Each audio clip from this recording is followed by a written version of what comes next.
Good evening, everyone, and welcome to today's meeting. I guess we just need to give them some more time, and they'll join. But as soon as our speakers joins in, we'll start our meeting. Thank you.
Okay, thank you. Maybe just to confirm if I'm audible enough, kindly help us.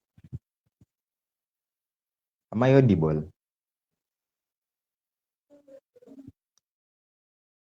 Asante sana.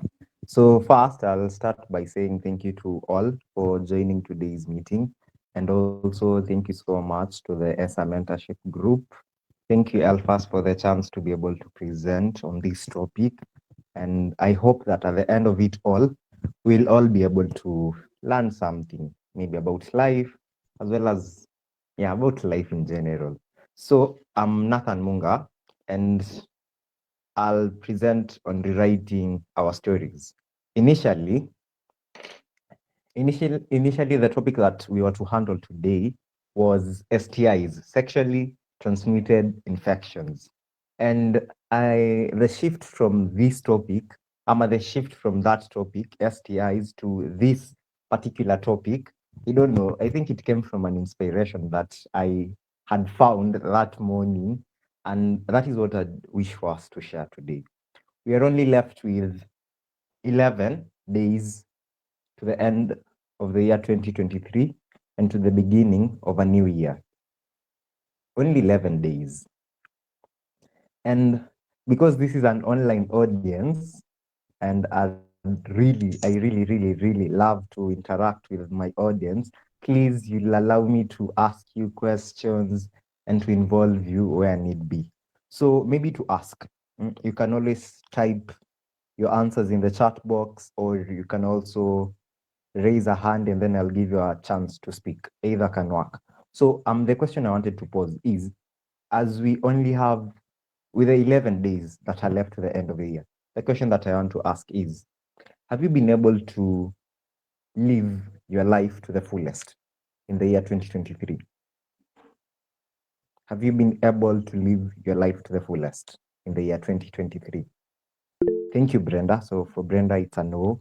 Anyone else?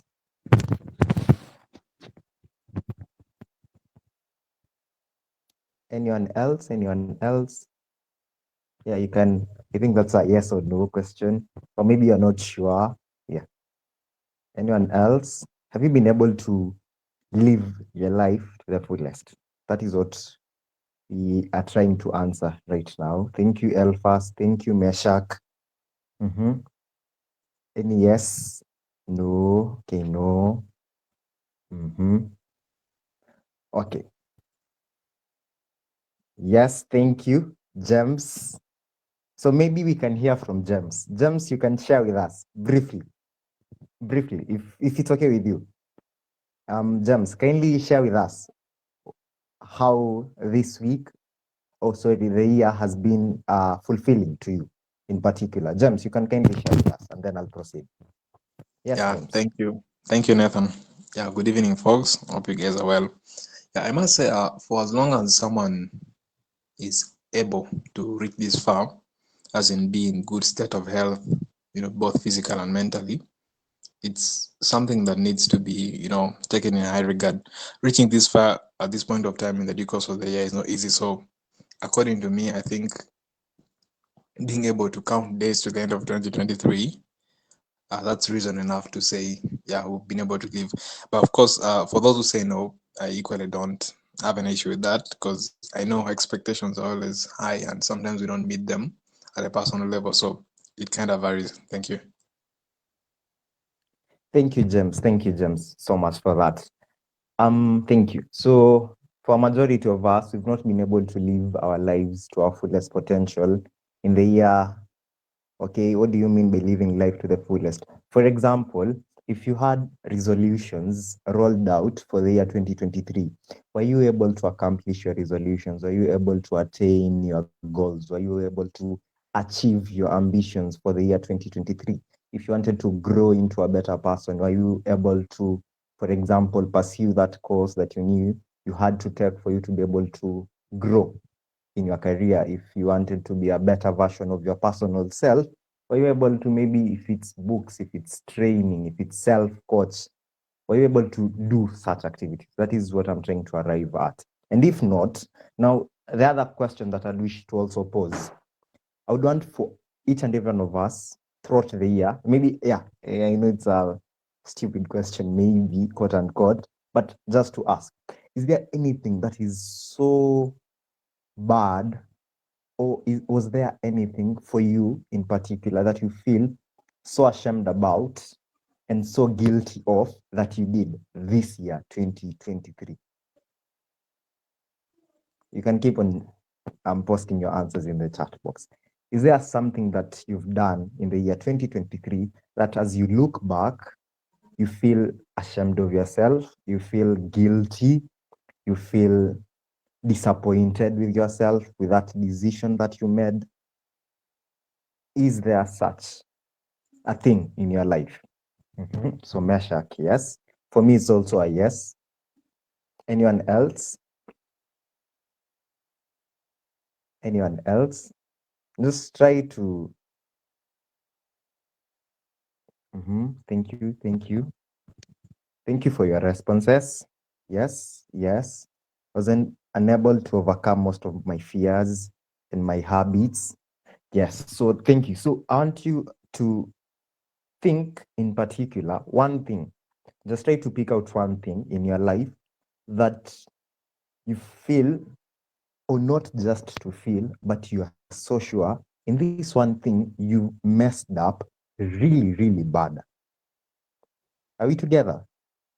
So try to think of that one thing in particular that you did. And in this thing that you did, you know that you messed up really, really bad. And it made you feel so awful about yourself. It made you feel so disappointed about yourself. Try to think about that thing. And now as you think about that thing, try to imagine if we would have judged you, the neglected. Okay. Thank you, Brenda, for sharing your experience. Thank you for that. May God bless you. So as you think about that one thing, now try to think if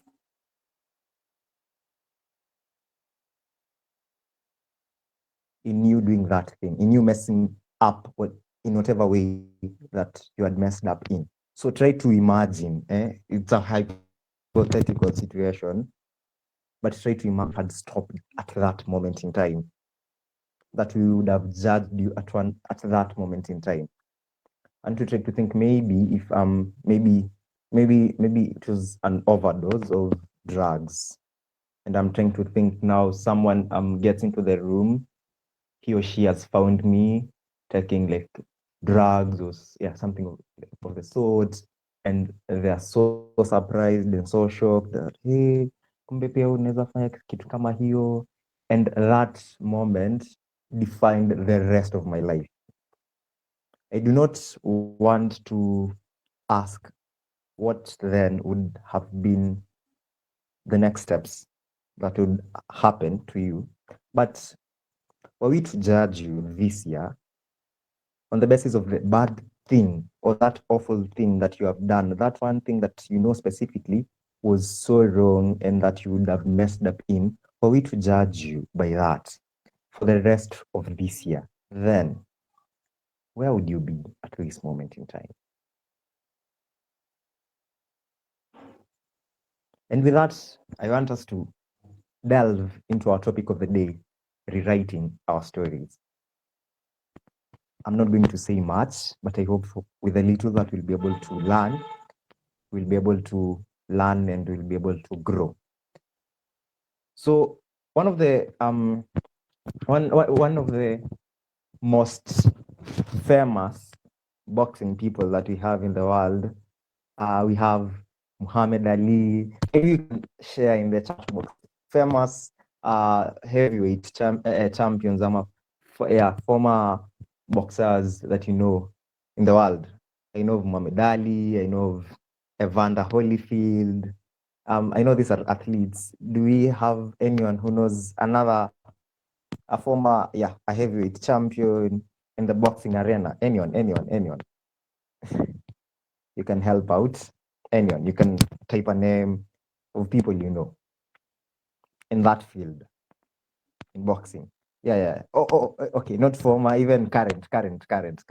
I want us to pick up or to pick out a character. Oh, yeah, Tyson Fury. Thank you. Yes. Anyone else? Roman Roman Reigns. Okay. So Roman Reigns in the wrestling arena. Anyone else? Anyone else? Anyone else? So we have two.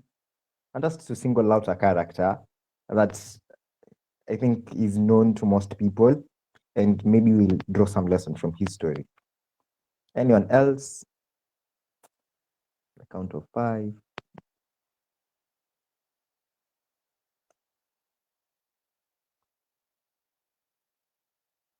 So we have another one by the name of Mike Tyson. And I hope most of us know Mike Tyson, right? I hope I'll go with a yes. So the name Michael Gerald Tyson, you may never have known it in full, but Mike Tyson is one of the most celebrated boxing guys in the world, all time.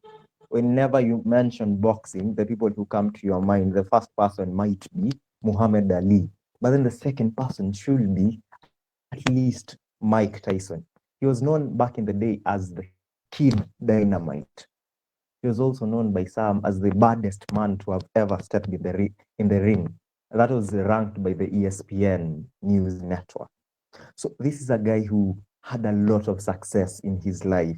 This was a guy who, if we are to talk about accomplishments, well, in the boxing arena, they say that Mike Tyson was the youngest heavyweight champion ever in the boxing arena. So that is Michael Gerald Tyson, or Mike Tyson, as we, for most of us, do know him. Why am I picking out his story, Mike Tyson? What could be so great about him? Do we really want to talk about his accomplishments? Do we really want to talk about his achievements? Are we really interested in knowing how many titles he won? Yes, that may give us something to brag about, or that may give us something to learn from. But that is not the exact thing that I'd wish to share with you today. I'd wish to share with us something that maybe is unknown to most of us, but yet essential in understanding that, yes, we can rewrite our stories. So in the year 1992, the famous Mike Tyson, on February 10th, 1992, was convicted. So I'll proceed cautiously. He was convicted of rape. Mike Tyson was convicted of rape, and the ruling that was given out was Mike should spend 6 years in prison, but he was released after 3 years. So maybe we want to do a fact check whether was it true or was it a false accusation. But what is on record is on that year, 1992, Mike Tyson was convicted of rape. A woman by the name of Desire Washington said that Mike Tyson, it was in his limousine where she tried to defend herself, but Mike sadly took power from her and did that act of rape. And so in the year 1992, we have our lovely or our celebrated Mike Tyson being convicted of rape, and he's behind bars for 3 years. I want us to pause and ask ourselves for a moment. If we had known, we are saying that this is a person who has been convicted of rape. If Mike Tyson's life, if we are to judge his life by that moment in time, by that one thing that he did, and he did wrong, and there is no excuse for whatever he did. If you're to pause his life or to stop his life and to judge him with that one point in time, what would his story be today? Would we really think of Mike Tyson as the same celebrated world heavyweight champion that we think of him today? Would we really have people who would wish to grow up and be like Mike Tyson someday? If the only part of his life or the only part of his story would be Mike Tyson, the rapist. If that is what we would color his life in. If everything that he had accomplished before would matter not, and all the focus what would be placed on that deed that this guy did that day on February the 10th, 1992? What would have been our picture of this guy today? I do not know, but I know there's a picture that was already formed in your mind the moment that you heard that this guy has once been convicted of rape charges. Neither am I here trying to defend whatever he did as being right. No, it was totally not right. But then this guy, he was able to rewrite his story. And today, that is what I want to share in brief. That from that moment in time, to be true to ourselves, trying to accept our mistakes for what they are, and afterwards, making sure that things do not stop at that moment, but then we grow from the experiences that we've had. The year might not have been perfect for you. The year may not have been the best for you. It may not have turned out well. But then the amazing thing about time is time does not stop at that moment. Time still continues. And time gives you grace. The grace to be able to move on. The grace to be able to make the next step. The grace to be able now to make it right again. Most of us, we are living in areas of, or we are living with regret, and we are living with guilt, and we are living with unforgiving hearts, not towards others, but even towards ourselves. And we are stuck in those pits. We are stuck in a pit of regret. We are stuck in a pit of depression. Why? Because of one point in time that we did something wrong. Because of one point in time that someone else did something wrong to us. And we let that moment in time define the next steps in life, define us, define who we are. Yet it should not be so. Yet time has given you the opportunity to be able to rewrite that story. Time has offered you grace. The question we ask today is, are you willing enough to make use of this grace?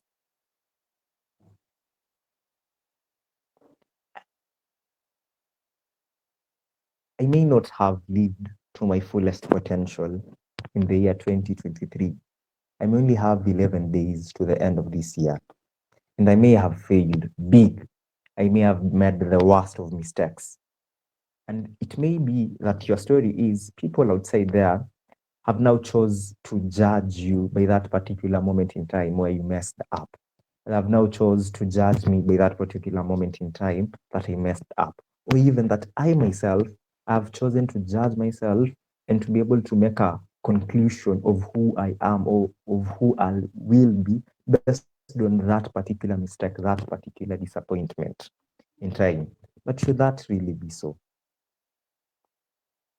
I want to think that no, our story never ends at that point. I think we can rewrite our stories. I think we can still be able to find the courage to take the next step, to pick up the pen yet again, and to choose to rewrite our stories. Not to remain where we were, but choose to take a step towards what we know we can be. So I guess all I wanted to share with us today is, are you courageous enough to write your story again? Are you courageous enough to make a step towards rewriting your story again? Or will you choose to remain where you've been all alone? For most of us, we are so contented with the lives that we've been leading because we think that we cannot amount to anything based on just a particular event in our life. And we choose to believe that that should now shape us for who we are. I guess for me today, sorry if this sounds as as a preacher, yeah, or as a preaching, but I really would wish to encourage someone here today that, hey, you need not remain where you are. You need not remain and live that same story over and over again. But you can really choose to rewrite your story. if it only takes a decision of courage from you to be able to now wake up today and say, no, I'm not going to continue living in this addiction anymore. As Vincent, I'm taking a step towards change. I'm making a decision to rewrite my story. I may make a decision and say, no, as Betty or as Winnie today, I'm choosing to rewrite my story. I'm not one who is contented to remain where I've been, to remain under the definition of what people think I should be, but instead, I'll take the step to be able to pave my way, to write my story in my own words, and with the help of God, my story will be what it should be.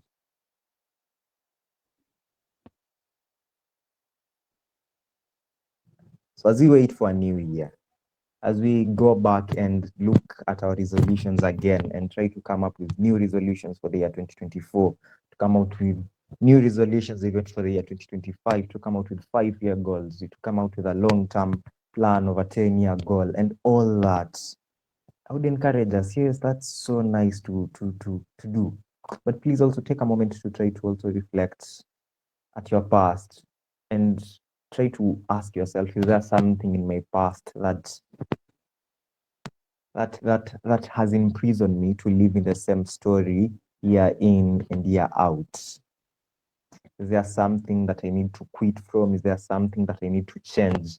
Is there something that I need to be able to overcome so that I may be able to now live in the story that I have to live? So even as I conclude, I would wish to encourage us that, hey, it's possible to rewrite your story. Your story was not written in stone. No. Change is possible and change can happen. So whoever you are or whoever I'm speaking to today, just an encouragement that, dear brother, dear sister, you can rewrite your story. And I hope that you'll have the courage to do so. Do not be scared. Do not whoever, just have faith, because many have been able to go through the same and many have been able to rewrite their stories. And there's a quote that I love by I think it's one of my favorite quotes. It's by a lady by the name of Rachel Remen. So Rachel writes and says, my limitations have become the source of my compassion. My wounds have made me gentle with the wounds of others. My loneliness has made me able to recognize loneliness in others. I'll repeat. My limitations have become the source of my compassion. My wounds have made me gentle with the wounds of others. My loneliness has made me able to recognize loneliness in others. It is my prayer that your limitations will not limit you to see what you can be, but as Rachel says, that your limitations will be the source of your compassion. It is still my prayer that your wounds will not end up with you just seeing hurt and end up not seeing any source of healing for you and the people around you. But that, as Rachel puts it, that your wounds will help you be gentle with the wounds of others. It is my prayer that your loneliness won't make you distance yourself away. Your loneliness won't make you think that you're not of importance or that you cannot amount to anything, but that whatever you've been through, that's to help you recognize the loneliness in others. And the other thing as we finish is, if you fail to live out your story, if you fail to live out your story, I'll repeat, if you fail to live out your story, you never know how many lives will miss the impact that you alone can give to us. We are all different. None of us is alike. To mean that my story will be so much different to your story. The path that you take, the journey that you're to travel will be so much different from the journey that I have to travel. The kind of challenges that you'll face will be different from the kind of challenges that I'll face. But in living my story, in my experience, with whatever I'll be able to garner along the way, I'm so sure that if one day I'll be able to find the courage to share my story, maybe a life will be impacted. Maybe a life will change. Maybe someone will find hope.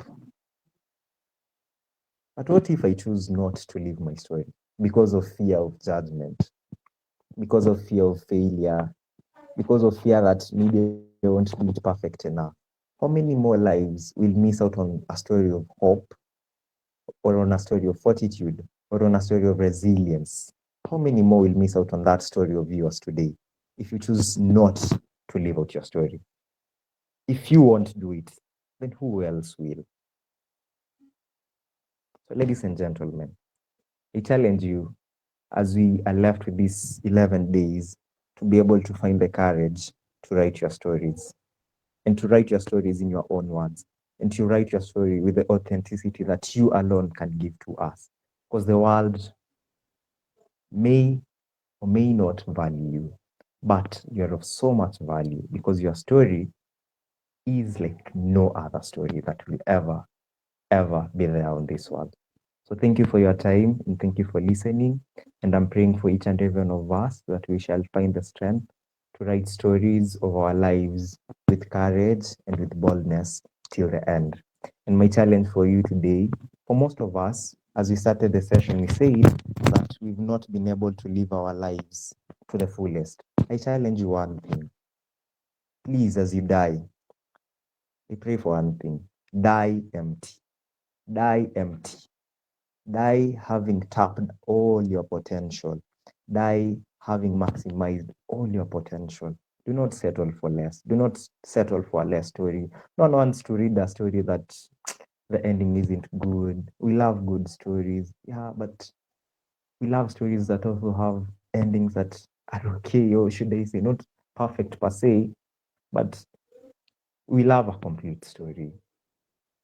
And so please, die empty. If there's anything in you that is yet to be expressed, do it now. If there's any plan, is there any dream, do it now. Do it now, do it now, and do it now. Write your story beginning today. Thank you, and may God bless you all. Back to you, Alphas.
Yeah.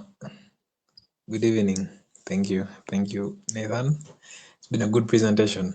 Yeah, I've got a question that I wanted to pose to you directly. I don't know if my voice is quite clear. Yeah, in regards to dealing with trauma in a way that it manifests as guilt. Times that card, most people actually